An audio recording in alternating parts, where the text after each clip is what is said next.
بسم اللہ الرحمن الرحیم نحمده ونصلی ونسلم علی رسولہ الکریم۔ الاشباب والنظائر کے فن ثانی میں کتاب القضاء۔ پہلا ضابطہ آج کے درس کا ہے الجہالۃ فی المنکوحۃ تمنع الصحۃ۔ منکوحہ میں جہالت مانع صحت ہے۔ اب یہ پورا شروع سے لے کے آخر تک گئے ہیں کہ کہاں کہاں جہالت مانع صحت ہے، کہاں کہاں نہیں ہے۔ یعنی منکوحہ مجہول ہو تو نکاح نہیں ہوگا، مانع صحت یعنی نکاح نہیں ہوگا۔ اسی لیے وہ جزیہ شامی میں ہے کہ اگر چند بیٹیاں ہیں اور یہ بتایا کہ بڑی والی بیٹی کا نکاح اور نام لیا درمیانی والی بیٹی کا، تو نکاح ہوگا کہ نہیں ہوگا؟ یا اشارہ کیا ایک کی طرف اور نام لیا دوسرے کا، جہالت ہو جاتی ہے نا۔ صرف اشارے سے بھی تعین، اور سب سے اعلیٰ درجے کی تعین اشارے سے ہوتی ہے، نام سے بھی زیادہ تعین اشارے سے ہوتی ہے۔ لیکن اشارہ بھی ہو، نام بھی لے لیں اور غلط نام لے لیں تو وہ لڑکی تو ہے نہیں جس کا نام لیا آپ نے، اور جس کا نام لیا وہ نہیں ہے، جس کی طرف اشارہ کیا وہ، دونوں میں معاملہ ہو گیا، تو اس لیے جہالت ہے تو نکاح نہیں ہوتا۔ منکوحہ میں جہالت مانع نکاح ہو جائے گا۔ تو اب دیکھیے اور کہاں کہاں جہالت جو ہے مضر ہے۔ وفی المہر ان کانت فاحشہ، اور مہر میں بھی جہالت جو ہے، اگر جہالت فاحشہ ہے، یعنی یہ تو کہہ دیا کہ مہر ہے اور کیا چیز ہے، لیکن مقدار میں ایسی جہالت ہے کہ جہالت فاحشہ، جو یعنی 2-4-10 روپے کا ادھر ادھر ہوتا ہے تو اسے فاحشہ نہیں یسیرہ کہہ دیں گے، لیکن جہالت فاحشہ ہے تو پھر وہ تسمیہ مہر ہی کینسل، ختم، آپ نے مہر کو مسمہ کیا ہی نہیں، تو فمہر المثلی تو کیا لازم ہو؟ غیر مثلی۔ وإلا فالوسط، اور اگر جہالت فاحشہ نہ ہو تو متوسط درجے کی، جیسے کہہ دیا کہ ایک گائے ہے، تو اب اگر فاحشہ ہے تو پھر ختم، اور متوسط کیا نام ہے، اگر جہالت فاحشہ نہیں ہے، اور ظاہر ہے کہ جہالت فاحشہ نہیں ہوگی جب گائے کی تعین کر دی ہے، تو اب وہ بڑی چھوٹی اس طرح سے ہو تو متوسط، وہی چیز طے ہو جائے گی لیکن متوسط درجے کی۔ عبد دیکھ لیجئے، عبد کی قیمت بھی کم زیادہ ہوتی ہوگی اس کی عمر اور اس کی صلاحیت اور اس کے اوصاف کی بنیاد پر، تو اس لیے یہ جہالت فاحشہ ہے تو متوسط درجے کا غلام طے ہو جائے گا، متعین ہو جائے گا مہر کے طور پہ۔ چلیے یہ تو بات تھی جہالت مہر میں۔ وفی البیع وفی المبیع والثمن، اور ان تینوں میں اگر جہالت ہے تو مانع سے تمنع الصحۃ۔ جی تینوں کو ایک ساتھ کہہ دیا، اس میں بھی تو تعین ضروری ہے، بیع میں، مبیع میں اور ثمن میں۔ تو بیع میں یعنی پتہ نہیں بیع کر رہے ہو یا کیا کر رہے ہو، تعین تو بتاؤ تو، کہ جیسے مثال کے طور پر الفاظ، جو کلمات آپ نے کلمات ادا کیے ایجاب و قبول کے، وہ متعین نہیں کر رہے، آپ نے تو پڑھ لیا کہ مضارع کا صیغہ استعمال کیا تو کیا ہوگا، جبکہ طے نہ ہو کہ وہ حال کے معنی میں ہے، تو احتمال ہو جاتا ہے کہ مستقبل کے معنی میں ہو، یا بصیغہ امر یا مستقبل کا صیغہ، تو کیسے بیع ہوگی؟ تو اگر یہ جہالت ہو جائے کہ پتہ نہیں آپ ماضی کے معنی میں لے رہے ہو یا مستقبل کے معنی میں لے رہے ہو، تو بیع ہوگی؟ لفظ بیع جو ہے نا یہ عام ہے، یہ ایک مثال میں نے دی ہے کہ ایجاب و قبول میں کچھ اس طرح سے کیا کہ جہالت ہو گئی، یا اور بیع کے الفاظ میں کہ بیع جو ہے وہ ہر اس لفظ سے ہو جاتی ہے جو تملیک کا افادہ کرے، تملیک عین کا افادہ کرے. اب ایسے الفاظ استعمال کیے آپ نے جو تملیغ عین پتہ نہیں ہو رہا ہے کہ نہیں ہو رہا، تو بے کیسے ہوگی؟ اسی طرح سے جہالت کس میں ہے؟ مبیع میں. یہ بیچا یا وہ بیچا، کیا بیچا؟ متعین ہی نہیں کر رہے ہو. مبیع کو متعین تو کرنا پڑے گا نا، تو بے نہیں ہوگی. اور ثمن کو بھی مجہول رکھا آپ نے، بتا ہی نہیں رہے ہو، کہہ رہے کہ دراہم میں نے بیچا. کتنے دراہم میں؟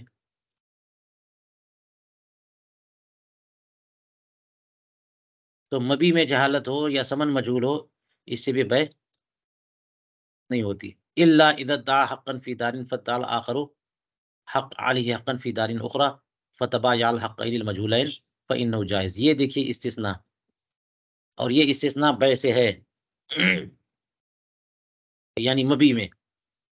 اور یوں دیکھ لیجئے کہ یہ پھر مبی اور ثمن دونوں میں ہو جائیں گے، ہو جائے گی جہالت. کہ مبی میں اور ثمن میں اگر جہالت ہو تو یہ مانع صحت بے ہے، بے درست نہیں ہوگی.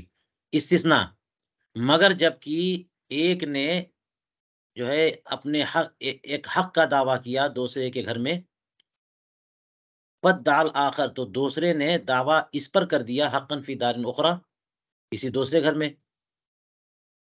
تو زید اور بکر ہیں اور شہر میں دو گھر ہیں.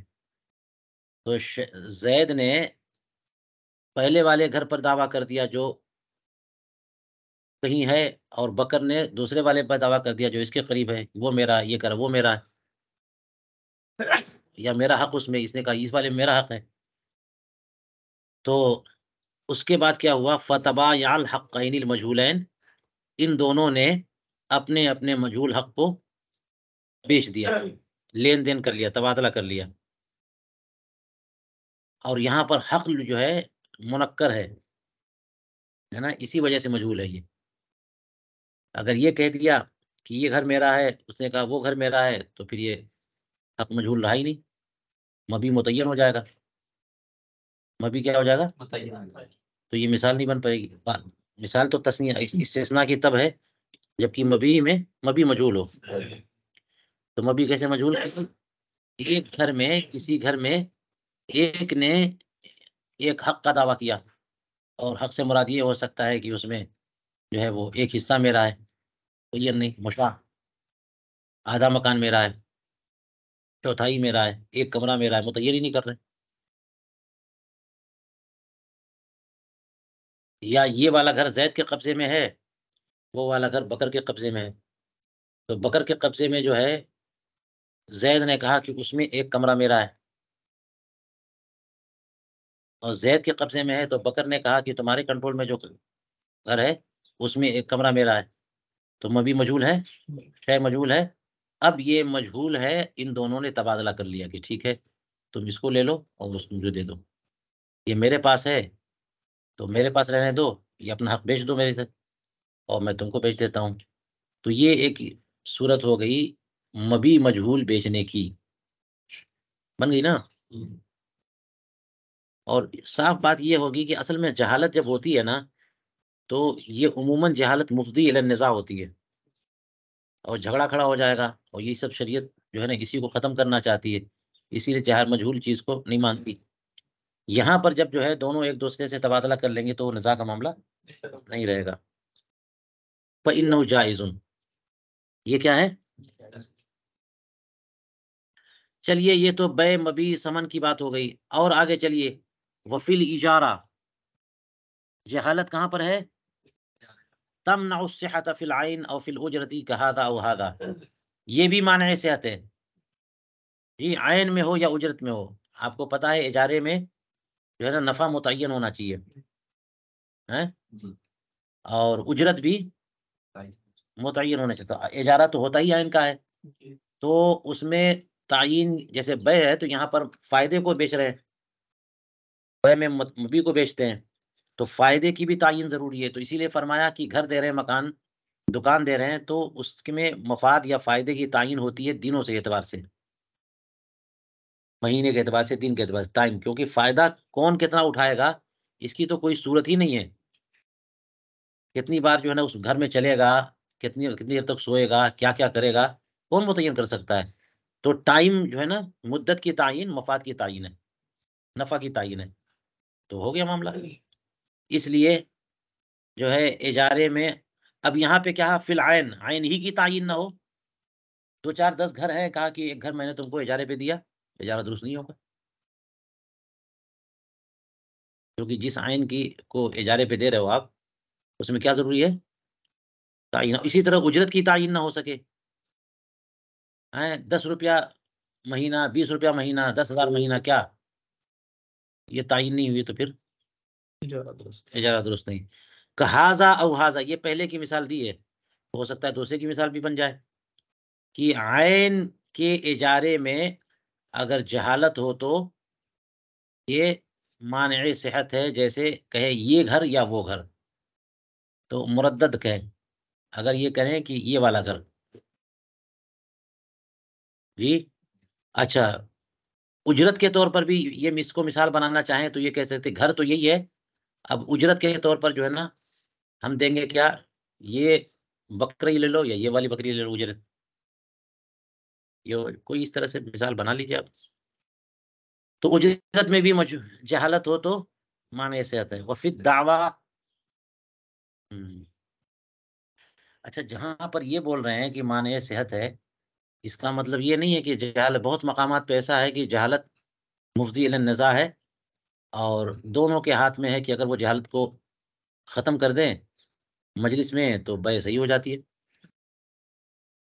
مجلس میں ہی تعین کر دیں، وہ چیز مجہول ہے، تعین کر دو آپ، یہ والا یا یہ والا، ہو گئی بے فاسد، ابھی ابھی تعین کر دو، یہ والا ہو گیا ختم۔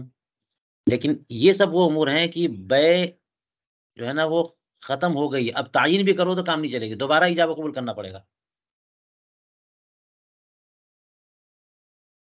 وفی الدعویٰ تمنع الصحۃ، اور دعوے میں جہالت ہو تو یہ بھی مفید مانع صحت ہے، کہ دعویٰ کیا اور بتا ہی نہیں رہے کس چیز کا دعویٰ ہے، میرے کچھ حقوق زید پر آتے ہیں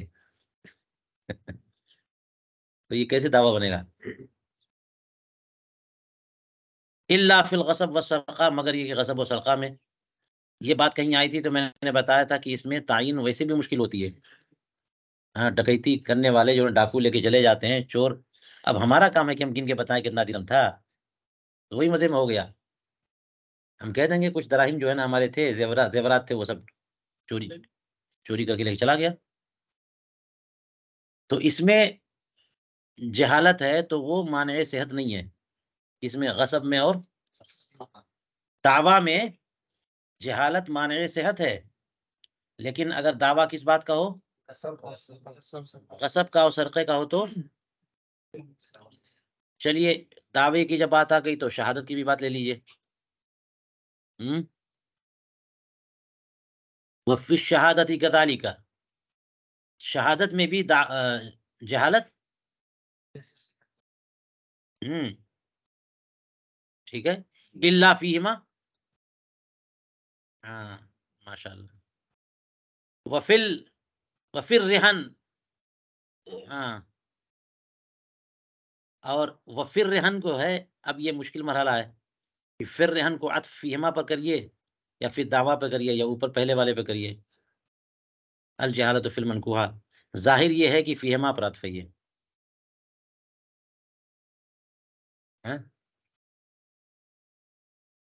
وفی الرہن کس پر عطف ہے؟ نہ کی شہادت پہ، اور دونوں کو ایک ہی ہے، یعنی مستثنا پر عطف ہے یا مستثنا منہ پر؟ تو مستثنا پر، یعنی گواہی میں اگر جہالت ہے تو وہ بھی مانع صحت ہے، مگر غصب و سرقہ میں اگر جہالت ہے، غصب و سرقے کے مسئلے میں اگر شہادت میں جہالت ہے نہیں ہے، اسی طرح سے رہن کے معاملے میں گواہی میں اگر جہالت ہے تو پاس میں آ رہی ہے، تو رہن کس پر معطوف ہے؟ تو غصب سرقہ رہن، وفی الاستحلاف، اب یہ اس پر عطف نہیں ہے، اسی پر اصل پہ ہے، پھر منکوحہ، تو استحلاف میں بھی اگر جہالت ہے تمنعہ، مانع صحت ہے، مانع استحلاف ہے، کس بات کی قسم کھلانا، کس سے قسم کھلانا ہو گئی؟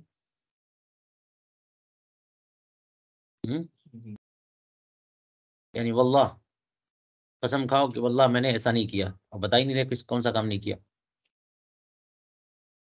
الا فی الستین، مگر 6 چیزیں ایسی ہیں کہ اگرچہ وہ مجہول ہوں مگر استحلاف صحیح ہے. وہ 6 چیزیں کیا ہے؟ ہاذی الثلاثہ و دعوی خیانت مبہمت علی المودع و تحلیف الوصی عن اتہام القاضی لہ وقد المتولی. یہ 6 ہو گئے. اب یہاں پہ جو ہے نا کہیں کہیں جگہ جگہ جو ہے نا استثناء ہے، ورنہ عام طور پہ یہاں پہ ضوابط بتاتے گئے، استثناء ضرورت ہی نہیں تھی. جہاں جہاں استثناء ہے وہاں پر بتا دیا. اس میں بھی بتایا کہ استحلاف میں اگر جہالت ہو تو مانع صحت استحلاف ہے یا مانع استحلاف ہے، مگر 6 صورتیں. ایک تو یہی 3، اور یہی 3 کا مطلب یہ ہو گیا کہ غصب اور سرقہ اور رہن. اور باقی 3 کون؟ مودع کے خلاف خیانت مبہمہ کا دعویٰ، یعنی مودع جس کو کوئی سامان ودیعت کے طور پہ دیا گیا تو وہ خائن بھی ہو سکتا ہے نا، تو دعویٰ کریں کہ یہ مودع جو ہے یہ خائن ہے، اس نے خیانت کی. جی اس پر اگر حلف اس سے لیا جائے تو کہتے ہیں کہ ضروری نہیں ہے کہ متعین کریں کہ کتنے مال کی اور کس چیز میں خیانت کی ہے، یا اس خود مودع سے حلف لیا جائے. مدعی نے تو دعویٰ کر دیا کہ یہ خائن ہے، خیانت کی اس نے، تو یہ گواہی پیش نہ کر سکے تو اس سے حلف لیا جائے. اور وہ حلف لینا ضروری نہیں ہے کہ کسی خاص مقدار پر حلف لیں تبھی حلف صحیح ہو. خالی وہ یہ کہہ دے کہ میں نے کوئی کسی چیز کا میں خیانت نہیں کی. خیانت مبہمہ کا دعویٰ، اس کے معاملے میں حلف. و تحلیف الوصی، اور کیا؟ وصی کو قسم دلانا ہے قاضی کے اتہام سے، کہ قاضی نے وصی پر تہمت لگائی یہ وصی جو ہے گڑبڑ کر رہا ہے، اس کو فلاں نے زید نے وصی بنایا کہ اس کا مال جو ہے نا اس کے بچوں پر صحیح طور پر جو ہے خرچ کرے، اور اس نے خرد برد کیا. قاضی نے، کس نے تہمت دی؟ تو پھر اس کو قسم دلائیں گے نا، تو اس میں تعین نہ ہو سکے تب بھی کوئی بات نہیں. وعلیکم السلام ورحمۃ اللہ. جی ٹھیک ہے فون کرتا ہوں. ٹھیک ہے.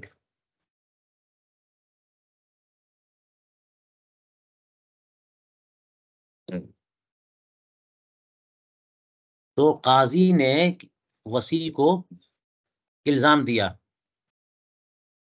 تو وصی کو قسم دی گئی کہ تم قسم کھاؤ، تعین نہیں ہے تب بھی استحلاف صحیح ہے. وقزل متولی، قاضی نے متولی کو الزام دیا کہ متولی نے مال وقف میں خرد برد کیا، ادھر ادھر کیا، خیانت کی، تو اس کو بھی قسم دلائی اور متعین نہیں ہے. 6 صورتیں ہو گئی. اور آگے چلیے. وفی الاقرار لا تمنعہ، اور اقرار میں جہالت جو ہے وہ مانع اقرار نہیں ہے. الا فی مسئلۃ ذکرناہا فی بابہ، مگر ایک مسئلے میں جس کا ذکر ہم نے کر دیا ہے اقرار کے بیان میں، اور محشی حضرات نے ذکر کیا نہیں کہ یہ کون سا مسئلہ ہے، مگر یہاں پر حوالہ تو انہوں نے دے دیا ہے. البحر الرائق میں اقرار کے بیان میں یہ مسئلہ مل جائے گا. پتہ نہیں اس میں کیا راز ہے کہ عام طور پہ کئی مستثنیات بتاتے جاتے ہیں، کئی ایک مسئلہ ہے اسی کو چھوڑ دیا. چلیے ہو سکتا ہے مشکل ہو اس لیے چھوڑ دیا یا پھر غیر مفید سمجھتے ہوئے چھوڑ دیا. یہ سوال آتا ہے کہ نہیں آتا ہے جی، کہ 6 ذکر کیا، کہیں 31 تک ذکر کر دیتے ہیں، کہیں 12 ذکر کرتے ہیں، اور شریف ایک اکیلا ہے تو اسی کو چھوڑ دیا، اور تکرار بھی کرتے ہیں. بہرحال تو آگے دیکھیے وفی الوصیۃ لا تمنعها، اور جہالت اگر وصیت میں ہو تو یہ مانع صحت نہیں ہے. وصی نے یعنی میت نے وصیت کی، زید نے وصیت کی مرنے سے پہلے، اور اس میں جہالت ہے تو بھی مانع صحت نہیں ہے. لیکن مانع صحت نہیں ہے، جب آپ مانع صحت نہیں کہیں گے نا تو مسئلہ ہوگا کہ پھر کریں گے کیا، کیونکہ جب مانع صحت نہیں ہے تو پھر خراب ختم ہو گئی وہ چیز. آپ نے مجہول چیز کے بارے میں بول دیا اور مانع صحت ہے تو ختم، وہ آپ کا جو ہے نا تصرف ہی بیکار ہو گیا. لیکن جہاں مانع صحت نہیں ہے اور وہاں چیز مجہول ہے تو اس پر عمل ہوگا کیسے، یہ بتانا پڑے گا نا، وہ تو مجہول ہے.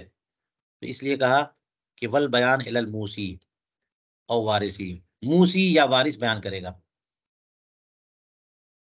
کون؟ تو وصیت میں اگر جہالت ہے کہ ایک مکان جو ہے ہمارا، جتنے بھی مکانات ہیں ان میں سے ایک مکان فلاں غریب کو یا فلاں مسجد کو دے دینا،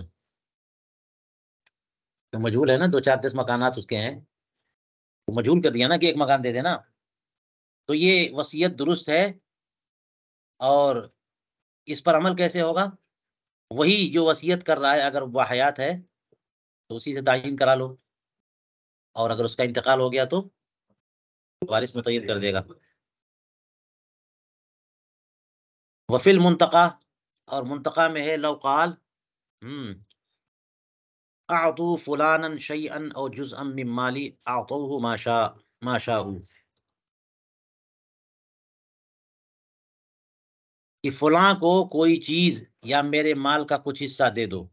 اب دیکھیے جو چیز دینے کی ہے جس کے بارے میں بول رہا ہے اس کو مجہول رکھا، شیئا، فلاں کو کچھ دے دینا، فلاں کو بھی کچھ دے دینا، یا میرے مال کا کچھ حصہ دے دینا.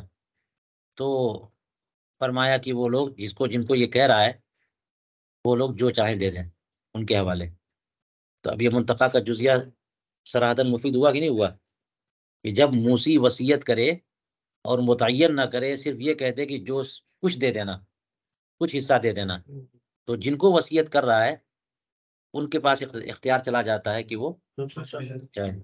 وارثین کو کہا تو وارثین کو. وفی الوکالتی، اور جہالت وکالت میں ہو،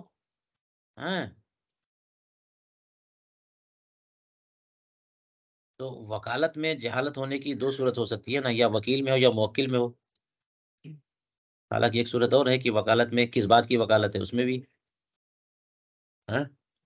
تو وکالت میں یہاں 2 صورت بتا رہے ہیں، فَإِن فِي الْمُؤَكِّلِ، یا پھر مؤکل کے بجائے مؤکل فی، یہ کیا لکھا ہے نسخے میں؟ مؤکل فی.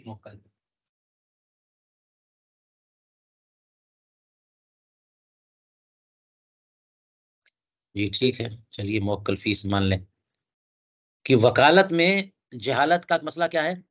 اگر مؤکل فی ہے، مؤکل فی میں جہالت، تو کس بات کا وکیل بنایا؟ خریدنے کا، اجارے کا، اعارے کا، کس بات کا؟ قرض دینے کا، لینے کا، بیچنے کا یا خریدنے کا. یہ سامان کو بیچنے کا وکیل بنایا، اس سامان کو بیچنے کا وکیل بنایا، پھل خریدنے کا بنایا، یا راشن لانے کے لیے وکیل بنایا، یا قرض لینے کے لیے، وصول کرنے کے لیے وکیل بنایا. تو مؤکل فی میں جہالت ہے.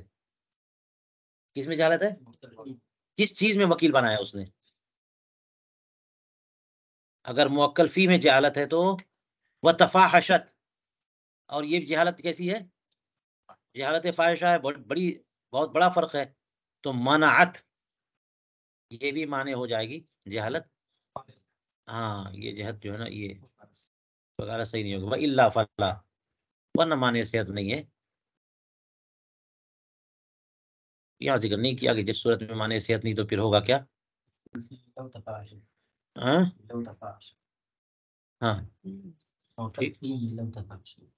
موکل فی میں کیا ہے؟ ہاں ٹھیک ہے، وہ بھی چلے گا. لو اگر، اور حالیہ بناتے تو وہی اگر والا مانا ہو جائے گا. تو موکل فی میں جہالت ہے اور کیسی ہے؟ فاحشہ ہے تو معنی صحت ہے، ورنہ نہیں. ورنہ تو اس کا مطلب ورنہ نہیں، یعنی پھر بھی وکالت درست ہو جائے گی تو پھر کریں گے کیا؟ تو وسط کا معاملہ ہوگا کچھ نہ کچھ. جی کہ اگر جہالت فاحشہ نہیں ہے، جیسے کہہ دیا کہ جو ہے نا وہ سیب لے کے آؤ، اب مارکیٹ میں سیب جو ہے نا وہ 50 روپے سے لے کے 200 تک کا میں کھجور لے کے آؤ، ہلکی درمیانی طرح کی ملتی، تو جہالت تو ہے، جہالت فاحشہ نہیں ہے. جنس متعین کر دیا، نوع متعین کر دیا، اب تو اوصاف کی بات رہ گئی، تو یہ جہالت فاحشہ. تو ایسی صورت میں وہ توکیل ہو جائے گی اور وسط کا حکم ہونا چاہیے. یہ میں اپنی طرف سے بول رہا ہوں.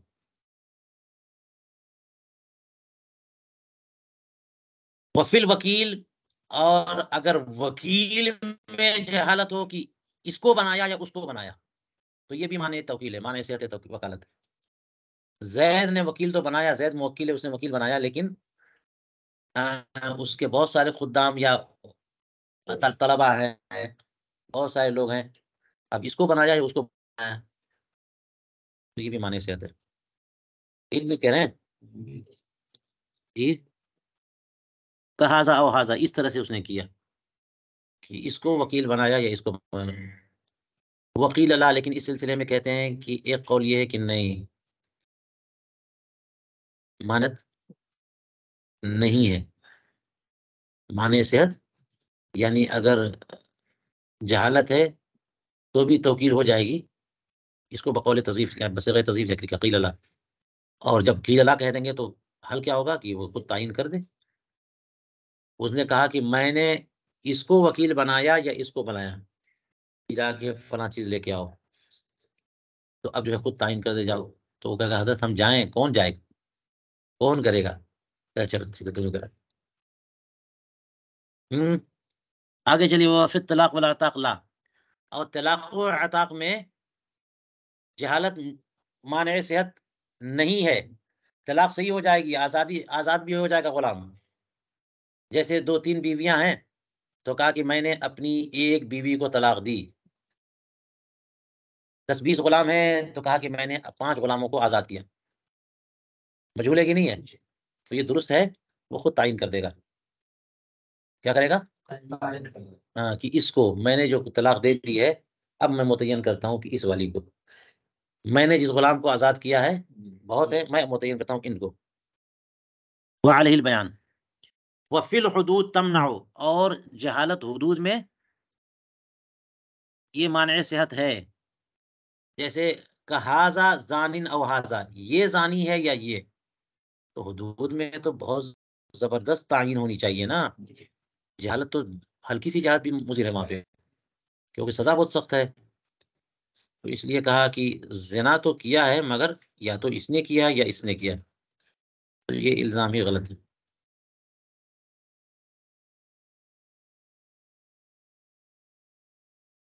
اور یہ بھی معنی ہو سکتا ہے جو میں نے ابھی بتایا. دوسرا معنی ہو سکتا ہے کہ حدود سے مراد حد قذف، کہ الزام جو ہے نا زنا کا ہے، تو اس نے یہ زانی ہے یا یہ زانی ہے، تو اب اس کے اوپر ہے کہ 4 گواہ لے کے آئے جی. اور اگر یہ کہہ رہا کہ یا تو یہ یا تو یہ، تو یہ حد قذف نہیں لگے گی، کیونکہ تعین نہیں کی. چلیے یہاں تک جو ہے نا یہ جہالت کا مسئلہ طے ہو گیا. ٹھیک ہے. اب اور کچھ ضوابط دیکھیے. لا يجوز للمدعى عليه الانکار اذا كان عالما بالحق، یہاں پر واو زیادہ ہے، غلط ہے جی. لا يجوز،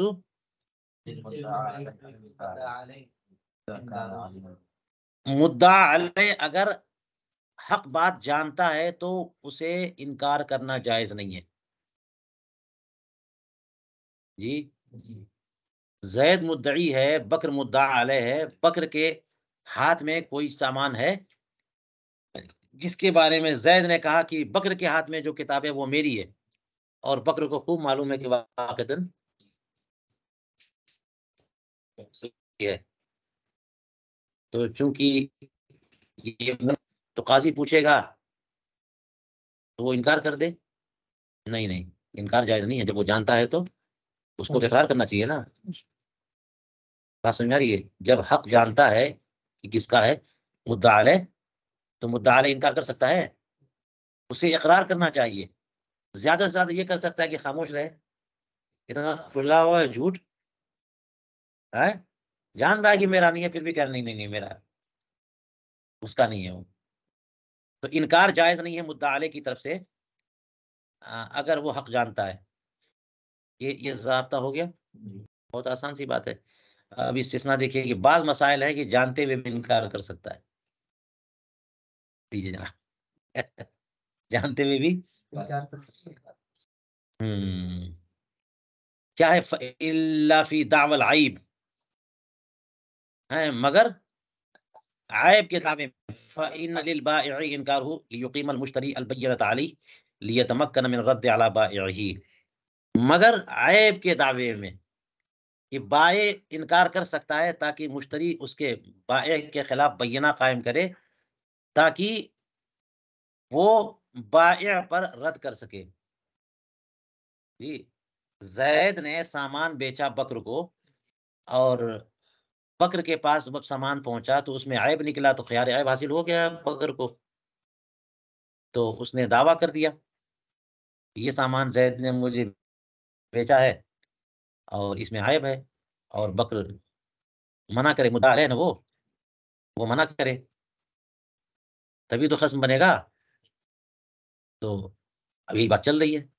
اس کو پتا ہے کہ عیب تھا، پھر بھی منع کر سکتا ہے وہ کہ نہیں نہیں نہیں نہیں، یہ عیب نہیں تھا. بات سمجھ میں آ رہی ہے؟ یہاں پر جائز ہے. کیوں؟ تاکہ بائع جو ہے، تاکہ وہ بائع پر انکار کر سکے، یعنی رد کر سکے، یعنی بینہ قائم کر دے وہ. کیونکہ جب انکار کرے گا تبھی تو بینے کی ضرورت پیش آئے گی. جب مدعا علیہ انکار کرے، اگر اقرار کر لیا تو مدعی بنا ہی نہیں، کیس وہیں ختم ہو گیا. لیکن انکار کرے گا تو یہ خصم بن گیا، منکر بن گیا. وہ مدعا علیہ سے، اب مدعی سے کیا مانگا جائے گا؟ بینہ دے گا، تو بینہ حجت ملزمہ ہے. تو اب اسے مال واپس کرنا پڑے گا، وہ واپس لے گا. اس پہ میں نے غور کیا تو مجھے یہ لگا کہ یہاں پر ایک بات ہے کہ بائع، یہاں پر دو بائع ہیں، بائع اول، بائع ثانی، تبھی یہ مثال بن پائے گی. کیا مطلب؟ کہ زید نے ایک سامان جو ہے وہ بکر کو بیچ دیا اور سے، مگر زید خود خرید چکا ہے کسی سے، عمرو سے. تو عمرو جو ہے نا وہ بائع اول ہے، زید نے خریدا، اور زید بائع ثانی ہے. اس نے یہ مال کس کو بیچ دیا؟ بکر کو. اور بکر جو ہے اس کے پاس وہ سامان نکلا کیسا؟ عیبی. تو اس نے لوٹایا کس کو؟ زید کو، بائع ثانی کو. تو اس نے پہلے دعویٰ کیا اور اس کو خوب پتا ہے کہ عیب تھا، اس کو خوب پتا ہے کہ عیب تھا. تو جب عیب تھا، اس کو پتا ہے، اور چلا گیا وہ مال. اب اگر یہ انکار نہ کرے، حالانکہ پتا ہے کہ ان کا عیب تھا، اقرار کر لے، تو اقرار کی وجہ سے مصیبت کیا ہوگی کہ وہ سامان، لیکن پھر یہ آگے واپس نہیں کر سکتا ہے. یہ عیب کو خود کنفرم کر رہا ہے کہ عیب تھا اس میں. اور وجہ یہ ہے کہ اقرار ہمیشہ جو ہے نا حجت قاصرہ، اقرار حجت قاصرہ ہمیشہ مقر پر نافذ ہوتا ہے، غیر پر نافذ نہیں ہے. تو جب یہ اقرار کر لے گا کہ ہاں ہاں ہاں عیب ہے، تو یہ اقرار کس پر جائے گا؟ وہیں تک. اور یہ واپس لے پائے گا؟ نہیں لے پائے گا. تو اب یہ اقرار کس لیے کر رہا ہے؟ حالانکہ پتا ہے کہ عیب تھا، لیکن یہ کہ نہیں نہیں نہیں نہیں، عیب نہیں تھا. مقصد کیا ہے کہ تم بینہ قائم کرو. جب بینہ قائم کرو گے تو بینہ تو حجت ملزمہ، حجت کاملہ ہے. تو مجھ پر بھی ہے یہ بینہ جو ہے نا وہ الزام دے گا، اور بائع اول پر بھی، کیونکہ اب پہلے سے چلا رہا ہے، تاکہ یہ بائع اپنے بائع پر واپس لے سکے، یہ مال واپس کر سکے. یہ ایک صورت بن رہی ہے نا. چلیے، اور اس پر جو ہے نا جو میں نے بتایا اس کے لیے یہ لفظ ہے لیتمکنا من الرد علی بائعہ، تو یہ ہو گیا اس کے بائع، یعنی بائع کے بائع، جی تو بائع اول، بائع منع کر دے تاکہ مشتری بینہ سے ثابت کر دے عیب، تاکہ یہ خود اس کے بائع کو لوٹا سکے۔ ایک مثال ہو گئی۔ دوسری چیز دیکھیے، وفل وسی، یہ کون سی بات چل رہی؟ استثناء ہے نا۔ مدعا علیہ، جب حق بات جانتا ہو تو انکار نہ کرے مگر چند صورتیں، اس میں دو صورتیں یہاں بتائی ہیں، ایک ہے عیب کا دعویٰ اور دوسرا کیا ہے؟ اس کی بھی توجہ اسی انداز میں ہم نے غور کیا کہ وسی کو پتا ہے دین کا، زید یوں سمجھ لیجئے فی الوسی اذا علم بالدین، تو اس صورت میں یہ انکار کر سکتا ہے۔ وہ اس لیے کہ زید مال کا مالک ہے، مرنے سے پہلے اس نے یتیم بچے چھوڑے تھے، تو مال کا کسی کو وصی بنا دیا، مال کا کسی کو وصی بنا دیا کہ یہ جتنا مال ہے تم میرے بچوں کو دے دینا، تقسیم کر دینا، یہ کر دینا، وصی ہو گیا نا وہ۔ تو میت پر اگر دین تھا، کسی دوسرے بندے نے میت کو قرض دیا تھا اور وہ میت نے بتایا نہیں، تو آپ پڑھ چکے نا کہ میت پر دین کا دعویٰ ہو نہیں سکتا جب تک کہ کوئی نہ کوئی ترجمان، کوئی نہ کوئی نائب نہ ہو، وصی تو ہے یہاں پہ، تو میت پر دین ہے اور دعویٰ اب میت پر دین کا کس پر ہوگا؟ وصی تو موجود ہے، اس پر ہو جائے گا، اور وصی کو پتا بھی ہے کہ ہاں جو دعویٰ کر رہا ہے اس کا دعویٰ صحیح بھی ہے، مگر ہمارے موسی نے تو کہیں یہ بات بتائی نہیں تھی ہم کو، اب وہ ہے دعویٰ، وہ پتا ہے اس کو، تو وصی انکار کر دے، جانتے ہوئے بھی انکار کر دے، وہی وجہ، انکار کیوں کرے؟ تاکہ جو مدعی ہے وہ بینہ قائم کرے، کس پر؟ میت پر، جو دعویٰ ہوگا وصی کے خلاف، اس پر جو ہے نا وہ بینہ قائم کرے کہ اس نے مجھ سے قرض لیا، میں نے اسے قرض دیا ہے، اور حلف بھی ضرورت پڑے تو کہے کہ میں نے وہ قرض مجھے وصول بھی نہیں ہوا ابھی تک۔ تو جب بینہ قائم کر دے گا تو اب وصی دے گا، اگر وہ وصی جانتا ہے اور منع نہ کرے، اقرار کر لے، تو یہ اقرار اسی کے ذمہ چلا جائے گا، اور حق تو جو ہے نا یتیموں کا اور وارثین کا ہے، اس کے اپنے پاکٹ سے دینا پڑے گا،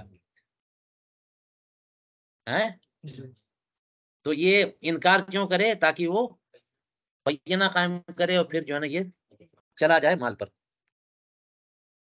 تو علامہ حموی نے اور بھی اس کی مثالیں دی ہیں۔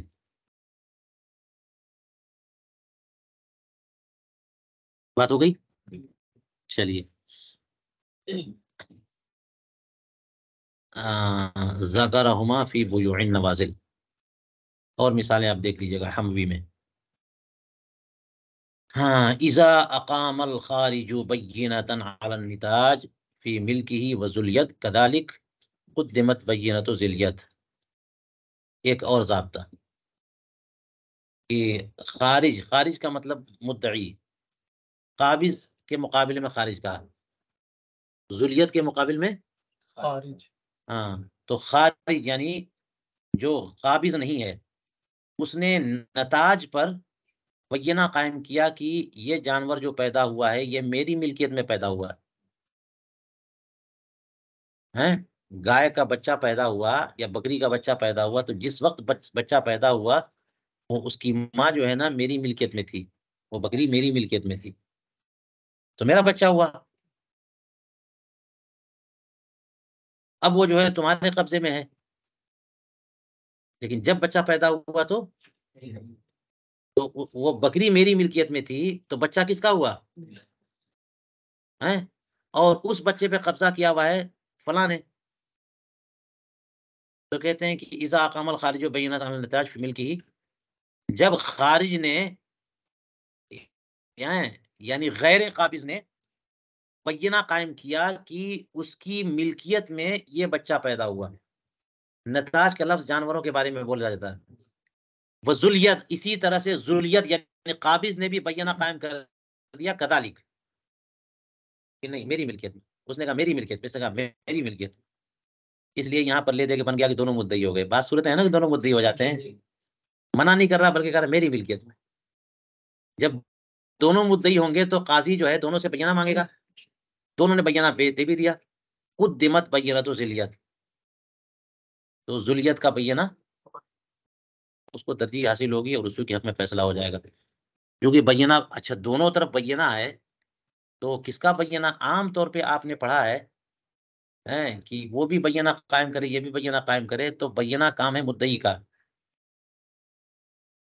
بینہ کون پیش کرے گا؟ وظیفۃ المدعی ہے وہ. تو جس کا کام ہے بینہ اسی کے بینہ کو بینہ مانیں گے نا. تو جو خلاف اصل کا دعویٰ کرے گا اسی کا بینہ قبول کریں گے، اور جو موافق اصل کا دعویٰ کرے گا اور بینہ بھی پیش کر دے اس کا بینہ قبول نہیں کریں گے. لیکن یہاں پر دیکھو معاملہ الٹا ہو گیا. ذلیت کا بینہ قبول کر رہے ہیں. ذلیت ہے نا یہ، وہ قابض ہے. وہ قابض تو منکر ہوا، مدعا علیہ ہوا، لیکن الفاظ اس کے مدعی والے تھے اور بینہ اس نے بھی قائم کیا. تو کیا وجہ ہے کہ یہاں پر بینہ کس کا مقدم ہے؟ ذلیت کا. وہی ید کی وجہ سے. جی ہو سکتا ہے کہ یہ معاملہ خاص اسی کے لیے ہو، ورنہ اصولی طور پر یہ بات جو ہے نا آپ پڑھ چکے ہیں ایک جگہ. وہ بھی بینہ پیش کرے یہ بھی بینہ پیش کرے، وہ بھی قسم کھائے یہ بھی قسم کھائے، تو قسم کھانا اس کا کام ہے تو قسم اس کی معتبر. بینہ پیش کرنا اس کا کام ہے تو بینہ اس کا معتبر. یہاں پر کیا کرے؟ بینہ کس کا معتبر؟ ذلیت کا. ہاکذا اطلقہ اصحاب المتون، یوں ہی متون والوں نے اسے مطلق رکھا ہے یا اسے بیان کیا ہے کہ ذلیت کا بینہ مقدم ہوگا. جی اور وجہ اس کی یہی سمجھ میں آتی ہے کہ ملکیت ہے کا دعویٰ کس کا ہے؟ ملکیت کا دعویٰ کس کا ہے؟ ملکیت کا. اور قبضہ دلیل ملک ہے. قبضہ جو ہے وہ دلیل ملک ہے. جب کوئی دلیل نہ ہو اور بینہ بھی ہے تو بینہ اور ید یہ دونوں ایک دوسرے کو کی تائید کرتے ہیں. اس وجہ سے یہاں پر معاملہ اسے قل تو الا فی مسئلتین، فرماتے ہیں کہ مگر دو مسئلے اس سے مستثنا ہیں کہ ذلیت کا بینہ قبول نہیں کریں گے. ذکرہما فی خزانۃ الاکمل من دعوی النسب، نسب کے دعوی نسب کے بیان میں انہوں نے ذکر کیا. وہ کیا مسئلہ ہے؟ لو کان النزاع فی عبد، جی نزاع کس میں ہے؟ کہ یہ غلام میرا ہے، وہ کہہ رہا ہے یہ غلام میرا ہے. فقال الخارج، تو خارج یعنی غیر قابض نے کہا کہ یہ غلام میرا ہے. انہ ولد فی ملکی، یہ میری ملکیت میں پیدا ہوا. وَأَعْتَقَهُ، وَبَرْهَنَا، اور یہ بھی کہا کہ میں نے اسے آزاد کیا ہے اور اس پر بینہ بھی قائم کر دیا. وقال ذلیت، اور ذلیت کیا بول رہا ہے کہ ولد فی ملکی فقط، میری ملکیت میں پیدا ہوا. تو خارج نے کہا میری ملکیت میں پیدا ہوا، ذلیت نے کہا میری ملکیت میں. تو دعویٰ دونوں طرف سے ہو گیا کہ نہیں ہو گیا؟ لیکن خارج کا دعویٰ جو ہے نا ایک بات کا دعویٰ نہیں تھا، دو باتوں کا دعویٰ تھا. میری ملکیت میں پیدا ہونا اور میں نے آزاد کیا. جی میرا مال ہے، میرے ملک میں ہے اور میں نے آزاد کیا. اور قابض نے دعویٰ کس کا کیا؟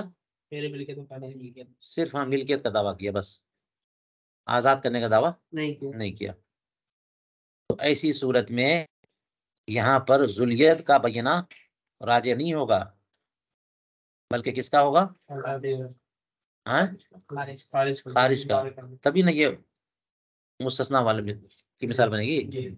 تو اس میں کہا کہ ذلیت کا بینہ راجع ہے مگر دو مسئلے، اس میں سے پہلا یہ، تو اس کا مطلب یہاں پہ ذلیت کا بینہ راجع نہیں ہے بلکہ ساری باتیں کنٹرول میں ہے نا. چلیے اب یہاں پر میں نے غور کیا کہ کیا بات ہے کہ ایسی بات ہو رہی ہے. وجہ یہ سمجھ میں آ رہی ہے کہ صرف ملکیت کا دعویٰ ہوتا تو ذلیت ہی کا بینہ راجع ہوتا ہے، جیسے اوپر بات آئی ہے. وہ غلام میرا ہے، میری ملک میں پیدا ہوا، وہ غلام میرا ہے، میری ملک میں پیدا ہوا. اگر اسی حد تک بات ہوتی تو ذریت کا. لیکن یہاں پر آزادی کی بات ہے. تو آزادی کی بات جو ہے اس میں یہ کہ آزادی کو شریعت جو ہے نا حوصلہ افزائی کرتی ہے. تو اگر یہاں پر جو ہے نا اس کی بات مان لی جائے تو غلام آزاد نہیں ہو پائے گا. ایک بات تو یہ ہو گئی. دوسری بات یہ کہ مدعی وہی بن رہا ہے نا، کہ اس نے دو دعویٰ کیا، اس نے ایک دعویٰ کیا تو دوسرے معاملے میں منکر بنا کہ نہیں بنا. جب منکر بن گیا ایک معاملے میں اور دوسرے ایک مسئلے میں مدعی بنا تو پھر مدعی کی ہی تو کا بیانہ قبول کریں گے. بخلاف ما اذا قال الخارج، برخلاف اس کے کہ اگر خارج بول دے دبرتہ او کاتبتہ، یعنی اس پہلے جملے میں اس نے کہا تھا کہ یہ غلام میری ملک میں پیدا ہوا اور میں نے اسے مدبر بنا دیا ہے یا میں نے اسے مکاتب بنا دیا ہے. فإنه لا يقدم، تو ایسی صورت میں اس کا بیانہ راجع نہیں ہوگا. یہ تو اس صورت میں جبکہ وہ ملکیت کے ساتھ ساتھ آزادی کی بات کرے، ہے نا، عتق بات نہ کہ عتق موقوف. چلیے یہ ایک مستثنا مسئلہ ہو گیا. الثانیہ، استثنائی مسئلہ دوسرا. لو قال الخارج ولد فی ملکی من امتی ہذہ وہو ابنی، اتنی بات کہی اس نے. خارج نے کیا بات کہی؟ یہ غلام جو ہے میری ملکیت میں پیدا ہوا، میری اس باندی سے پیدا ہوا اور یہ میرا بیٹا ہے. تو ذریت کے بیانہ پر اس کا بیانہ مقدم ہوگا. ذریت نے بھی کہہ دیا کہ یہ میری ملکیت میں پیدا ہوا، اس نے کہا میری ملکیت میں پیدا ہوا.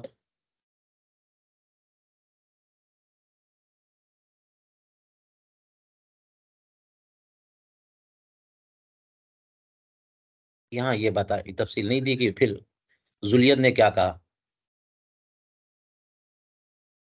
یہ نہیں بتانا کہ ذریت نے آدھی بات کہی ہے پوری بات کہی. چلو پوری بات مان لیتے ہیں کہ جو بات اس نے کہی ہے وہی ساری باتیں اس نے تو اس نے کہا تھا کہ میری ملکیت میں پیدا ہوا، میری اس باندی سے پیدا ہوا، میرا بیٹا ہے. اس نے بھی کہا کہ میری ملکیت میں پیدا ہوا، میری اس باندی سے، اور یہ میرا بیٹا ہے. تو یہاں پر جو ہے نا یہ ملکیت والی بات ہے ہی نہیں. میرے ملک میں پیدا ہونے کا مطلب کہ توجیہ یہ کر دیں گے کہ میری اس باندی سے، تو باندی تو مملوکہ ہے نا. اور جو یہ دعویٰ ہے کہ میرا بیٹا ہے تو یہ تو دعوی ملک کے سے معارض ہے. بیٹا کیسے مملوک ہو سکتا ہے؟ جب آپ کہہ رہے ہو میری ملک میں پیدا ہوا تو بیٹا کیسے ہو سکتا ہے؟ اور جب بیٹا کہیں گے تو ملک نہیں ہو سکتا، ملک کہیں گے تو بیٹا نہیں ہو سکتا. تو یہ بات کہہ رہے ہیں. تو اس کا مطلب تعویل کریں گے کہ میری ملک یعنی میری اس باندی سے، میری باندی مملوکہ سے میرا نطفہ ہے تو میرا بیٹا ہوا. تو یہ دعویٰ ملکیت کا ہے ہی نہیں، یہ تو دعویٰ آزادی کا ہو گیا. بات سمجھ میں آئی؟ اگر اپنی باندی کو کسی کے نکاح میں دے دے، اس سے بچہ پیدا ہو تو وہ مملوک ہے، اور اپنی باندی سے خود وطی کرے، اس سے بچہ پیدا ہو تو آزاد ہے. تو یہ کہا میرے ملک میں پیدا ہوا، میری باندی سے، یہ میرا بیٹا ہے. تو یہ آزادی کا دعویٰ یا ہوا یا غلامی کا؟ اور وہ ذریت ہے. تو ذریت یعنی ہاتھ اور قبضہ تو مفید ملک ہوتا ہے نا، اور ملکیت کا دعویٰ ہی نہیں یہاں پہ. تو پورا کے پورا مدعی تو خارج ہو گیا. تو بیانہ مدعی کا مان لیں گے. چلیے ہو گیا. واللہ تعالی